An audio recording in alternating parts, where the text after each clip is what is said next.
یہ جو نبی کریم صلی اللہ علیہ وسلم کو معراج ہوئی، یہ روح مال جسد کی ہوئی۔ آپ اپنے اسی جسم مبارک کے ساتھ، اسی لباس کے ساتھ جیسے دنیا میں رہتے تھے اسی طرح اوپر تشریف لے گئے، نہ کوئی خلائی لباس، نہ کوئی اور تبدیلی، جو آپ جس طرح سے آپ آرام فرما رہے تھے رات کو، اسی وقت پھر آپ کو لے جایا گیا۔ ہاں اتنا فرق ضرور ہے کہ لے جانے سے پہلے آپ کے سینے مبارک کو چاک کر کے دل مبارک کو نکالا گیا اور اس کو زمزم سے دھویا گیا۔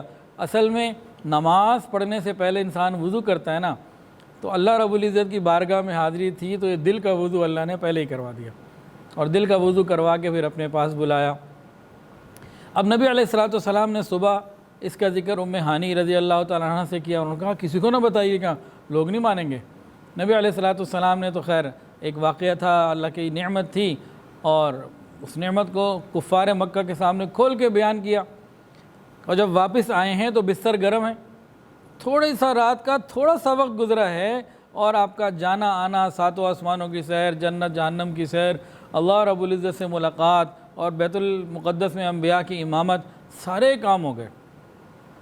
نبی علیہ الصلوۃ والسلام نے جب صبح قریش مکہ کو بتایا نا، تو قریش مکہ مذاق اڑانے لگے، کہنے لگے تو ہو ہی نہیں سکتا، ممکن ہی نہیں ہے کوئی بندہ ایک رات کے اندر یہاں سے بیت المقدس بھی چلا جائے اور واپس بھی آ جائے، یہ ممکن نہیں، اور اوپر والی بات تو کیسے ممکن ہو سکتی ہے۔ انہوں نے انکار کیا، مذاق اڑایا، آپ کو تکلیفیں پہنچائیں۔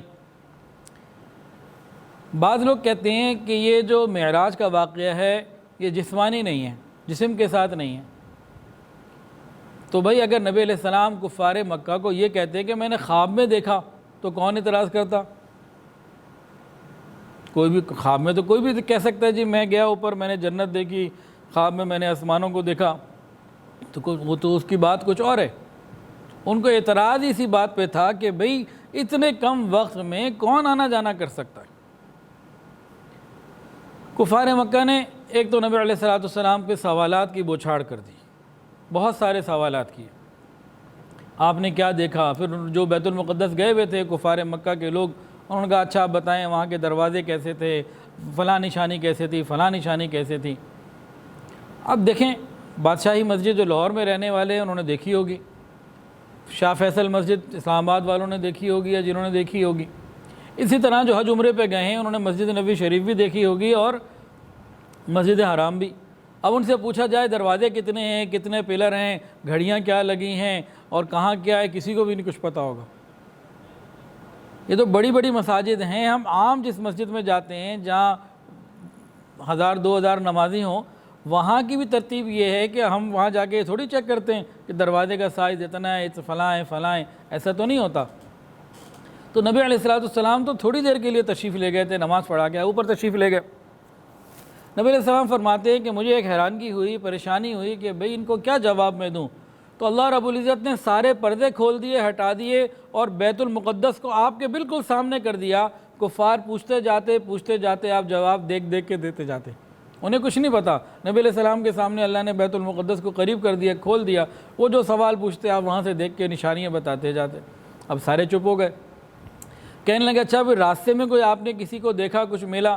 نبی علیہ السلام نے فرمایا کہ ہاں ایک قافلہ تھا، ایک تجارتی قافلہ جو شام سے واپس مکہ آ رہا ہے، اس کا ایک اونٹ گم بھی ہو گیا تھا، پھر مل بھی گیا، اور وہ انشاءاللہ العزیز اتنے دن کے بعد وہ قافلہ مکہ مکرمہ میں پہنچ جائے گا۔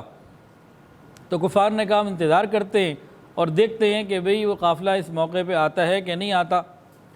وہ اپنے وقت پہ قافلہ آ بھی گیا، لیکن کفار مکہ نے ایمان نہ لانا تھا اور نہ ہی لے کر آئے۔ اور وہاں ایک معجزہ اور بھی ہوا، ایک حدیث کے اندر آتا ہے، بیہقی کی روایت ہے کہ نبی علیہ السلام نے جو نشانی بتلائی تھی نا کہ تجارتی قافلہ جو شام سے آ رہا ہے وہ بدھ والے دن شام کو مکہ پہنچے گا۔ اب بدھ کی شام ہونے لگی، سورج غروب ہونے لگا اور قافلہ نہ پہنچا، تو حضور پاک صلی اللہ علیہ وسلم نے اللہ تعالیٰ سے دعا کی، یا اللہ سورج کو روک دیجئے۔ تو شمس یہ حبس سے شمس کا واقعہ بھی پیش آیا اور اللہ رب العزت نے سورج کو تھوڑی دیر کے لیے روک دیا، اتنی دیر میں وہ قافلہ مکہ مکرمہ داخل ہو گیا اور نبی علیہ السلام کی یہ بات بھی پوری ہو گئی۔ تو کفار مکہ ایک جماعت تو یہ تھی کفار مکہ کی، انہوں نے تکذیب کی، بات کو نہ مانا۔ یہاں کفار ہی کی دلیل زمانہ کفر میں ایک صحابی رسول کی زبان سے سنی ہے۔ حضرت معاویہ رضی اللہ تعالیٰ عنہ جو کاتب وحی ہیں، بہت بڑے درجے کے صحابی ہیں، ان کے والد ماجد حضرت ابو سفیان ابن حرب رضی اللہ تعالیٰ عنہ، یہ اس زمانے کی بات ہے جب وہ مسلمان نہیں ہوئے تھے، ایمان نہیں لائے تھے اور حالت کفر میں تھے، اور ایک مشہور تجارتی قافلہ لے کر یہ ملک شام کے سفر پہ گئے ہوئے تھے۔ اس دوران حضور پاک صلی اللہ علیہ وسلم نے ایک صحابی سے داحیہ ابن خلیفہ رضی اللہ تعالی عنہ، ان کو اپنا ایک مبارک خط لکھ کے بھجوایا کہ جاؤ اور قیصر روم ہرقل کے جا کے دے دو اور اس کو میرا یہ پیغام اور میری نبوت کا اعلان اور یہ پیغام اللہ کا اس کو پہنچاؤ۔ حضرت داحیہ ابن خلیفہ رضی اللہ تعالی عنہ بخاری شریف میں اور مستند کتابوں میں واقعہ موجود ہے کہ بہت ہی عقل مندی کے ساتھ اور سمجھداری کے ساتھ سفر کیا، پہنچے اور بادشاہ تک پہنچے اور بادشاہ کو خط پیش کیا۔ اب آگے یہ آتا ہے کہ بادشاہ کو جب خط ملا قیصر روم کو، اس نے وہاں لوگوں سے پوچھا کہ بھی دیکھو کیا مکے کے عرب کے کوئی لوگ آئے ہوئے ہیں ہمارے ملک میں؟ تو تلاش کیا گیا تو بتایا گیا کہ ہاں مکہ مکرمہ سے ایک تجارتی قافلہ آیا ہوا ہے اور اس میں مکے کے بڑے بڑے سردار ہیں، تو وہ لوگ آئے، میں کہا بلاؤ ان کو۔ اب حضرت ابو سفیان رضی اللہ تعالی عنہ سامنے آتے ہیں تو ہرقل جو ہے قیصر روم یہ پوچھتا ہے کہ بھئی اس طرح مجھے خط آیا ہے اور تمہارے یہاں کوئی نبی آئے ہیں، کیا ان کی کیفیت ہے، ذرا تفصیل بتاؤ۔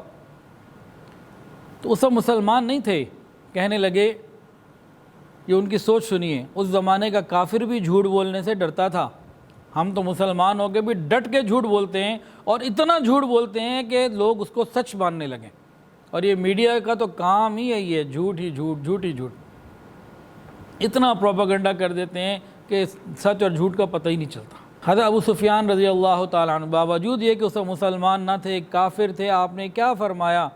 کہنے لگے کہ میرے دل میں تو آیا کہ میں بادشاہ سے جھوٹ ہی بول دوں، نبی علیہ السلام کی کوئی برائی بیان کروں، برائی کوئی تھی نہیں، اب برائی بیان کرنے کے لیے بادشاہ کی نظروں سے گرانے کے لیے مجھے جھوٹ ہی بولنا پڑنا تھا، اور جھوٹ میں اس لیے نہیں بول رہا تھا کہ اگر میں نے جھوٹ بول دیا تو میرے ساتھی کہیں گے جھوٹا ہے۔ ہم تو 150 روپے کے لیے جھوٹ بول دیتے ہیں، بعض دفعہ تو جھوٹ بائی ڈیفالٹ ایسے لگتا ہے جیسے پتہ نہیں اندر ہمارے اندر سسٹم کے اندر فٹ کر دیا گیا ہو، ہمارے سافٹ ویئر کے اندر جھوٹ جو ہے نا وہ اندر ہی فیڈ کیا ہوا ہے، ایسے خود بخود نکلتا ہے، بلا وجہ نکلتا ہے، بے ساختہ نکلتا ہے، بار بار نکلتا ہے، اتنا ہم جھوٹ بولتے ہیں۔ غور کیجئے گا، کبھی دل کرے تو 3 دن کے لیے آزما لیجئے گا اس چیز کو۔ 3 دن کے لیے کیا کریں؟ اپنے زبان سے نکلے ہوئے الفاظ پہ اپنے کانوں کو لگا دیں، اپنے دونوں کانوں کو اپنی زبان سے نکلے ہوئے الفاظ پہ لگا دیں، اور ہر جھوٹ کے اوپر ایک نشان لگائیں کاپی پہ، جتنے جھوٹ نکلتے جائیں 3 دن کر کے دیکھیں، پتہ لگ جائے گا، دودھ کا دودھ پانی کا پانی ہو جائے گا، اتنے جھوٹ بولتے ہیں ہم۔ اس زمانے میں کافر بھی شرم کرتے تھے جھوٹ بولنے سے۔ تو ابو سفیان کہتے ہیں کہ میرے دل میں یہ تھا کہ میں اس بادشاہ کی نظروں سے نبی علیہ السلام کا مرتبہ گرانا چاہتا ہوں، کوئی ایسی بات مجھے سمجھ ہی نہیں آ رہی کہ جس سے میں وہ مرتبہ گراؤں، اور گرانے کے لیے مجھے جھوٹ بولنا پڑتا تھا، اور جھوٹ میں اس لیے نہیں بول رہا تھا کہ میرے ساتھی مجھے کہیں گے جھوٹا ہے، تو میں نے جھوٹ نہیں بولا۔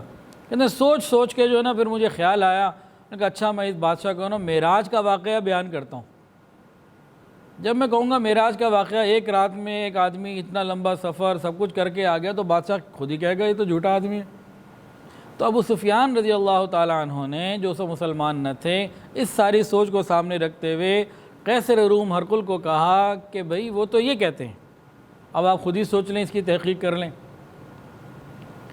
جیسے ہی انہوں نے یہ کہا، اللہ رب العزت نے کافر بادشاہ کے دربار میں ان کا جو ایلیا کا سب سے بڑا عالم تھا، سب سے بڑا پادری تھا، ان کا سب سے بڑا عیسائی تھا، اس نے نبی علیہ السلام کے معراج کی گواہی دی۔ کہنے لگا کہ یہ ٹھیک کہہ رہے ہیں۔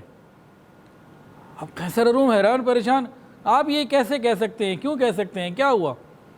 اب اس پادری نے، جو سب سے بڑا پادری تھا ان کا، اس نے کہا کہ روزانہ میری عادت یہ ہے کہ میں بیت المقدس کو بند کر کے، سارے دروازے بند کر کے پھر سوتا ہوں۔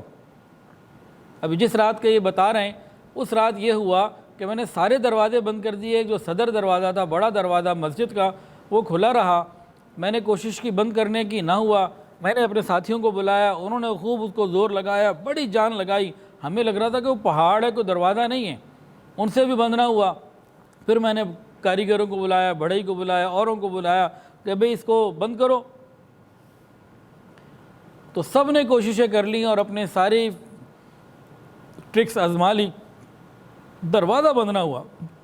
اور ان کاریگروں نے کہا لگتا ہے کہ بلڈنگ کا وزن جو ہے نا دروازے پر آ گیا ہے، ابھی رات میں کچھ نہیں ہو سکتا، صبح آ کے دیکھیں گے۔ تو سارے کے سارے چلے گئے۔ کہتے ہیں کہ پھر میں دروازے کو مجبوراً کھولا چھوڑ کے واپس چلا گیا، اور جب صبح آیا ہوں تو دروازہ عام روٹین کی طرح بند ہو گیا، جیسے اس کو کبھی کچھ خرابی آئی نہیں تھی۔ اور پھر میں نے دیکھا کہ اس سامنے وہ پتھر جس پہ انبیاء کرام اپنی سواری باندھتے تھے، تو مجھے وہاں حالات اور ساری چیزیں ایسے محسوس ہوئیں کہ رات کو یہاں سواری بھی باندھی گئی ہے، کوئی جانور باندھا گیا ہے، اور رات کو یہاں کچھ لوگ بھی آئے ہیں۔ ان سارے حالات کو میں نے دیکھا تو میں نے اپنے ساتھیوں کو اسی وقت کہہ دیا تھا کہ لگتا ہے اللہ نے کسی نبی کو یہاں بھیجا۔ تو ایک کافروں کے دربار میں ایک کافر، ایک عیسائی کی گواہی اللہ رب العزت نے معراج کے بارے میں دلوائی۔ اچھا، یہ تو کفار کی بات تھی، اب آ جائیں اپنوں کی بات بھی ہو جائے۔ اور اپنوں میں جو سب سے زیادہ اپنے ہیں نبی علیہ الصلوۃ والسلام کے، وہ کون؟ جناب صدیق اکبر رضی اللہ تعالی عنہ۔ کافروں کو تو موقع ہاتھ لگ گیا کہ دیکھو ایسی بات کر رہے ہیں، اب تو کوئی نہیں مانے گا۔ اور بعض کتابوں میں کہ ابو جہل وہ دوڑتا ہوا گیا صدیق اکبر رضی اللہ تعالیٰ عنہ کے پاس کہ ابو بکر تمہیں پتہ ہے تمہارے ساتھی کیا کہہ رہے ہیں؟ کیا کہہ رہے ہیں؟ کہتے ہیں میں رات کے حصے میں گیا، ادھر بھی گیا، ادھر بھی گیا، واپس بھی آ گیا، رات بھی پوری نہیں ہوئی۔ صدیق اکبر نے پوچھا کیا یہ انہوں نے ہی کہا ہے؟ تو اس نے کہا ہاں، یہ تمہارے ساتھی نہیں کہا ہے۔ تو صدیق اکبر رضی اللہ تعالیٰ عنہ نے کافر کی زبان، نبی علیہ السلام کی بات کافر کی زبان سے سن کر فرمایا کہ میں اس کی گواہی دیتا ہوں اور میں کہتا ہوں کہ جو کہا ہے انہوں نے سچ کہا ہے، میں اس کی تصدیق کرتا ہوں۔ اسی تصدیق کے اوپر حضور پاک صلی اللہ علیہ وسلم نے سیدنا صدیق اکبر رضی اللہ تعالیٰ عنہ کو صدیق کا لقب عطا فرمایا۔ ویڈیو کے نیچے سبسکرائب کے بٹن پہ کلک کریں، بیل کے آئیکن پہ کلک کیجئے تاکہ ہر نئی ویڈیو کی نوٹیفیکیشن آپ کو مل جائے۔